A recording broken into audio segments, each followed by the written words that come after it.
नमस्कार, मैं अवनीश कुमार पांडे और आप मेरे साथ देख रहे हैं नेक्स्ट लेवल लॉ। आज YouTube पे मेरा पहला लेक्चर है और आज से हम शुरू कर रहे हैं लॉ ऑफ टैक्सेशन। आज हम लॉ ऑफ टैक्सेशन में meaning of tax, types and purpose of taxation की बात करेंगे। कर क्या है, कर का अर्थ क्या होता है, कर लगाने का उद्देश्य क्या है, पर्पज क्या है और कर कितने प्रकार के होते हैं, आज हम ये बात करेंगे। तो सबसे पहले आइए हम देखते हैं मीनिंग ऑफ टैक्स क्या है। टैक्स शब्द की हम बात करें तो सबसे पहले टैक्स शब्द लैटिन वर्ड टैक्सो से बना हुआ है। और टैक्स है क्या? तो टैक्स क्या है? A tax is a mandatory financial charge imposed upon a taxpayer by a government on a product, income or activities। कर क्या है? तो कर सरकार द्वारा व्यक्तियों के ऊपर, नागरिकों के ऊपर लगाया जाने वाला ऐसा अनिवार्य भुगतान है जिसे टैक्स पेयर को करना पड़ता है, करदाता को करना पड़ता है। और किस किस चीजों पे लगाया जाता है? तो प्रोडक्ट के ऊपर लगाया जा सकता है, इनकम के ऊपर लगाया जा सकता है और एक्टिविटीज के ऊपर लगाया जा सकता है।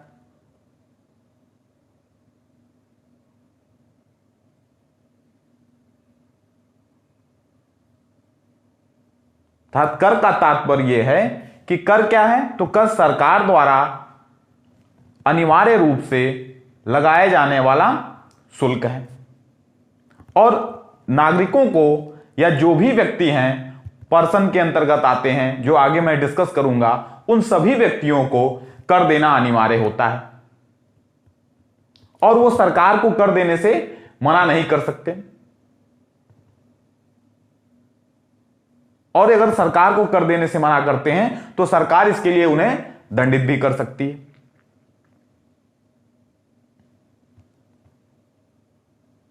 एक विद्वान हैं टेलर महोदय, इनकी हम परिभाषा को देखते हैं, इन्होंने किस तरह से टेलर महोदय ने टैक्स को परिभाषित करने का प्रयास किया है। तो वो कहते हैं कि वे अनिवार्य भुगतान जो बिना किसी प्रत्यक्ष लाभ के सरकार को किया जाता है।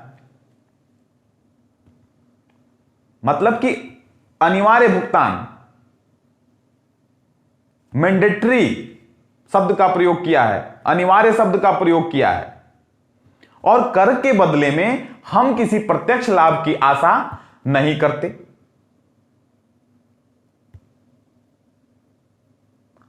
और जो भी व्यक्ति या तो वो सेवाएं ले रहे हों या कोई प्रोडक्ट ले रहे हों या कोई इनकम कर रहे हैं, कोई आय कर रहे हैं, उन सभी व्यक्तियों को कर देना अनिवार्य होता है। ये तो हो गई मीनिंग ऑफ टैक्स की बात। अगला हम देखते हैं कि पर्पज ऑफ टैक्सेशन क्या है, कर लगाने का उद्देश्य क्या है, कर क्यों लगाया जाता है। तो सबसे पहली बात तो यह है कि रेवेन्यू कलेक्ट करने के लिए, रेवेन्यू राइज करने के लिए, किसी भी सरकार को चलाने के लिए सबसे बड़ी आवश्यकता क्या होती है कि धन होना चाहिए।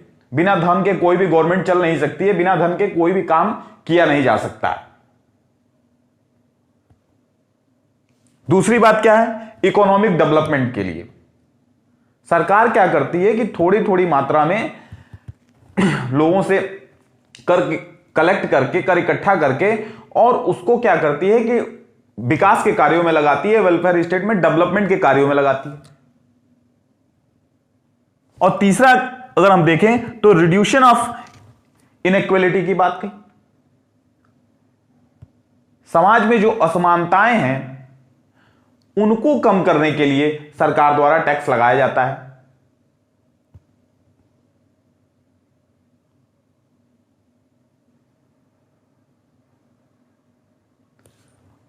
ये तो हो गई पर्पज ऑफ टैक्सेशन की बात। टाइप्स ऑफ टैक्स की हम बात करें तो दो तरह के टैक्स होते हैं। पहला डायरेक्ट टैक्स और दूसरा इनडायरेक्ट टैक्स। डायरेक्ट टैक्स मतलब प्रत्यक्ष कर। If A tax is levied directly on A income of person, ऐसा कर जो या ऐसी उगाही जो सरकार द्वारा की जाती है किसी भी व्यक्ति के, किसी भी पर्सन के आय पर प्रत्यक्ष रूप से। जैसे आपकी इनकम, आप सर्विस करते हैं, नौकरी करते हैं, कहीं से इनकम कमाते हैं, वेतन पाते हैं, और उसके ऊपर जो भी आपके टैक्स लगाया जाता है वो डायरेक्ट टैक्स के रूप में आता है। हम डायरेक्टली गवर्नमेंट को देते हैं, प्रत्यक्ष रूप से हम देते हैं। दूसरा इनडायरेक्ट टैक्स, अप्रत्यक्ष कर क्या है? तो अप्रत्यक्ष कर वह कर है if A tax levied on goods और सर्विसेज।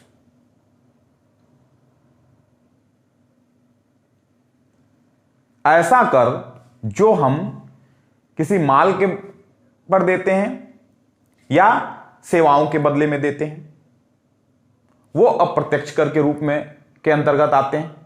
जैसे आप मार्केट में जाते हैं, कोई भी प्रोडक्ट खरीदते हैं, तो उस प्रोडक्ट के ऊपर जीएसटी के रूप में आपसे टैक्स लिया जाता है।